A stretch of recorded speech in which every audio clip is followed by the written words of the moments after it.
ভারতের সড়ক ব্যবস্থায় বড় স্বস্তির খবর পেলেন চালকরা। ন্যাশনাল এক্সপ্রেসওয়ে ও হাইওয়েতে টোল আদায়ের নিয়মে গুরুত্বপূর্ণ পরিবর্তন আনতে চলেছে কেন্দ্র। 15 ফেব্রুয়ারি থেকে অসম্পূর্ণ এক্সপ্রেসওয়ের জন্য আর পুরো টোল দিতে হবে না বলে জানালো সড়ক পরিবহন ব্যবস্থা। ভারতের সড়ক ব্যবস্থায় বড় স্বস্তির খবর পেলেন চালকরা। ন্যাশনাল এক্সপ্রেসওয়েতে এবার হাইওয়েতে টোল আদায়ের নিয়মে গুরুত্বপূর্ণ পরিবর্তন আনতে চলেছে কেন্দ্র সরকার। 15 ফেব্রুয়ারি থেকে কার্যকর হতে চলেছে নতুন ব্যবস্থাপনা। এক্সপ্রেসওয়ের জন্য আর পুরো টোল দিতে হবে না। ফলে বহুদিনের অভিযোগের অবসান ঘটতে চলেছে বলে মনে করছে সাধারণ গাড়ি চালক থেকে পরিবহন ব্যবসায়ীরা। এতদিন পর্যন্ত কোনো এক্সপ্রেসওয়ের কেবল একটি অংশ চালু থাকলে চালকদের সম্পূর্ণ রুটের টোল দিতে হতো। এমনকি অনেক ক্ষেত্রে 25% অতিরিক্ত চার্জও দিতে হয়েছে। ফলে অর্ধসমাপ্ত রাস্তা ব্যবস্থা করেও পূর্ণ ভাড়া গুনতে হতো গাড়ি চালকদের। নতুন নিয়ম অনুযায়ী রাস্তা যতটা অংশ খোলা থাকবে শুধুমাত্র সেই দূরত্বের জন্যই টোল নেওয়া হবে।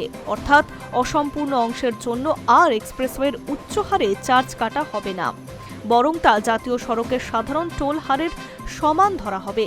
এই সিদ্ধান্ত জানিয়েছে সড়ক পরিবহন ও মহাসড়ক মন্ত্রকের মতে এতে বাস্তব ব্যবহার অনুযায়ী টাকা নেওয়া হবে এবং টোল আদায়ের স্বচ্ছতাও বাড়বে।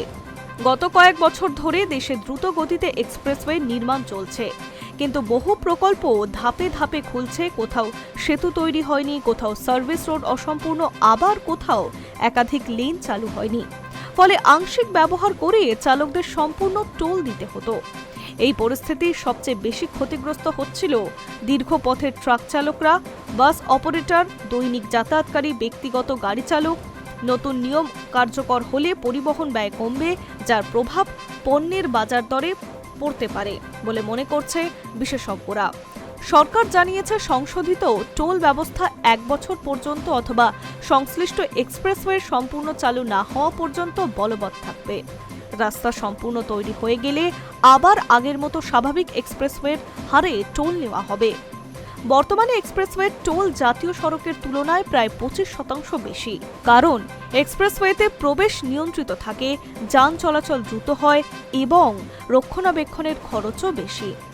ভারতের জাতীয় সড়ক নেটওয়ার্কের মোট 855টি টোল প্লাজা রয়েছে, যার মধ্যে প্রায় 675টি পরিচালনা করে সরকার।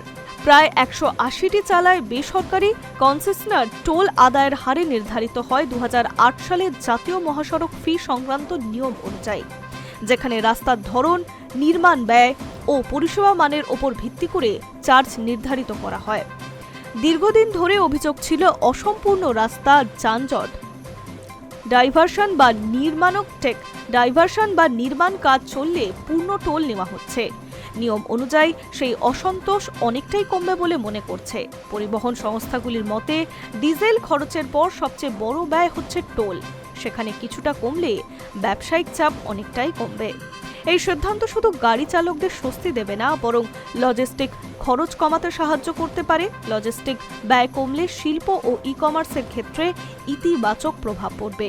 বিশেষজ্ঞদের মতে অবকাঠামো উন্নয়নের সঙ্গে বাস্তব ব্যবহারিক ভিত্তিক টোল নীতি যুক্ত হওয়ায় ভারত সড়ক অর্থনীতির জন্য গুরুত্বপূর্ণ পদক্ষেপ। সব মিলিয়ে বলা যায়, যতটা রাস্তা ব্যবহার ততটাই টোল। এই নীতি এখন বাস্তবে কার্যকর হতে চলেছে, আর তাতেই স্বস্তির নিঃশ্বাস ফেলছে কোটি কোটি চালকরা। Hi news network.